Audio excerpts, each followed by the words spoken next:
Hi everybody. Today's art talk is going to be about landscapes. And I have a landscape right here. Let's think about this word landscape. When we look at the word landscape, we see it has two parts to it. Do you see the word land? And then there's scape. So in art, artists who paint outdoors create landscapes. So we're going to have a talk about landscapes, and then eventually we're going to do a demonstration. But today I just want to talk about how an artist made this landscape. This is a watercolor, and we're going to take a look at all the parts of this landscape. I have a little a pointer paintbrush today, and I want you to see if you can find the land in this painting. So as I look, I see what looks like some land right here, and what looks like some water here. And then way off in the distance, there are some buildings here and more land across the river or the pond or the lake that is right here. So when you create a landscape, you have to think about this line that goes from one side of the painting to the other. This is called the horizon. Here is the land, and where the land, and as you can see, this is the sky. Where the land and the sky meet is called the horizon. In art, we call that the horizon line.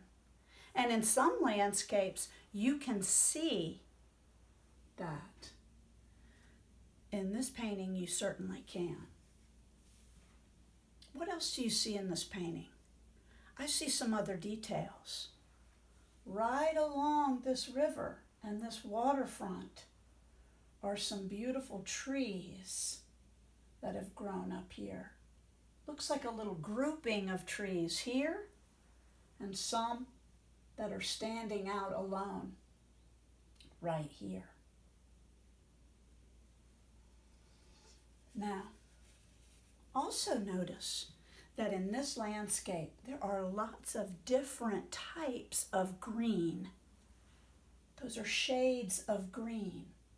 Lighter greens, darker greens, blue greens, like in the water, blue in the sky.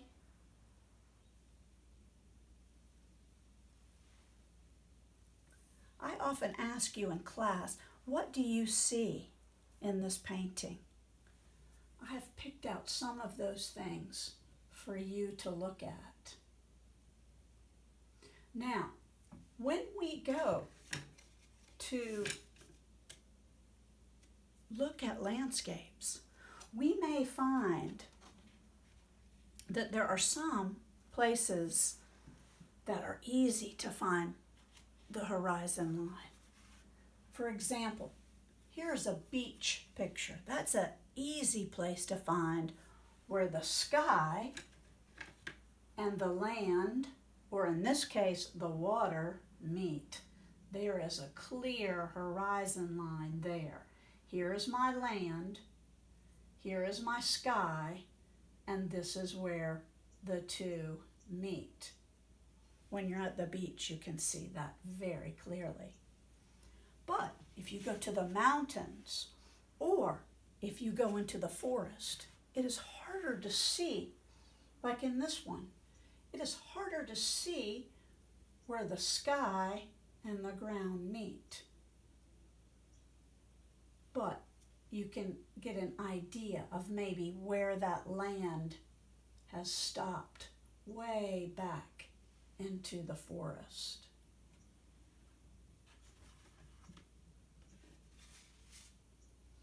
So remember our word, landscape.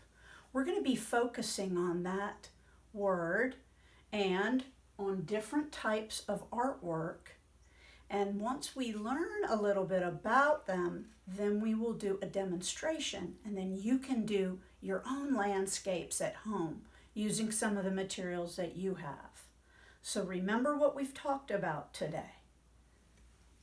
A landscape has land, and of course the sky, and where they meet is the horizon. This is also good to know when you have a piece of paper.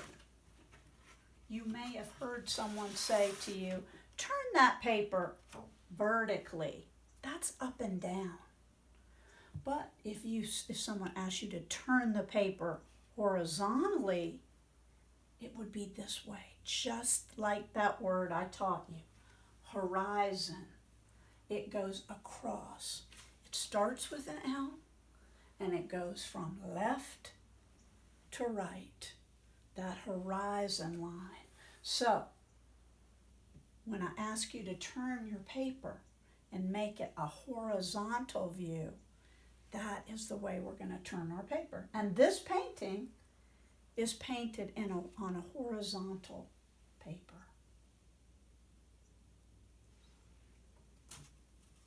Think about what kind of landscape you might want to make, and then gather together some supplies that you have. And that's what we'll talk about next. Thank you.